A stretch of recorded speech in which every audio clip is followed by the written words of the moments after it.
Given the nature of the Book of Lost Things and the Land of Lost Things, both of which take fairy tales and twist them slightly, or more than slightly, this next one may seem like an obvious choice. A sampling of Grimm's fairy tales, first published in 1812, when the complete edition consisted of a not unimpressive 70 stories. By the time it reached its final edition in 1857, it was 200 stories long, because the brothers Grimm, Jacob and Wilhelm, had been very busy indeed. But when I began writing the Book of Lost Things, I hadn't read these stories in many years. I suppose I was relying on memory because I could recollect the story of Snow White, just as I could recall the tales of Red Riding Hood and Rumpelstiltskin and Sleeping Beauty, if not in every detail. In a strange way, it seemed as though I'd always known them, which may be where so much of the power of these stories lies.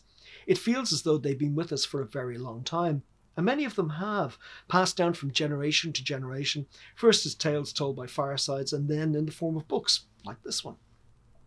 I sometimes wonder if, just as we can inherit traits from our ancestors, aspects of our looks, for example, like hair colour or the shape of our nose, might we not also inherit memories or impressions? For example, where does being scared of the dark come from?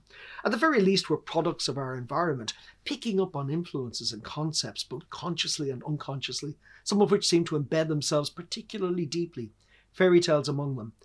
There is, it might be said, a magic to them. But what's striking when returning to these original stories is how nasty they are. Snow White's stepmother is not only wicked, but also a cannibal, one who wishes to eat her stepdaughter's liver and lungs, and her punishment is to have her feet forced into red-hot slippers and be made to dance herself to death. The false servant and the goose girl is dragged naked through town in a barrel embedded with spikes, and thus she dies.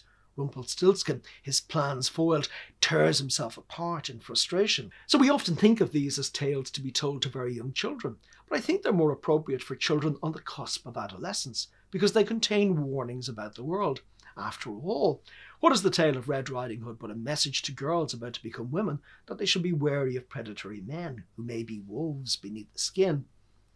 The Book of Lost Things was rejected by a very well-known TV book club in England because, in my version of the story of Red Riding Hood, the girl chooses to go off with a wolf. She is in love with him, but also a little in lust, because, as the tale concludes, there are women who dream of lying with wolves. The person in charge of picking books for the club couldn't conceive of such an ending, but I suspect she just hadn't read the original story very closely, if she'd ever read it at all. She wanted light, not dark, but the power of these tales is tied up with the very darkness of them. Without the dark, the light has no meaning at all.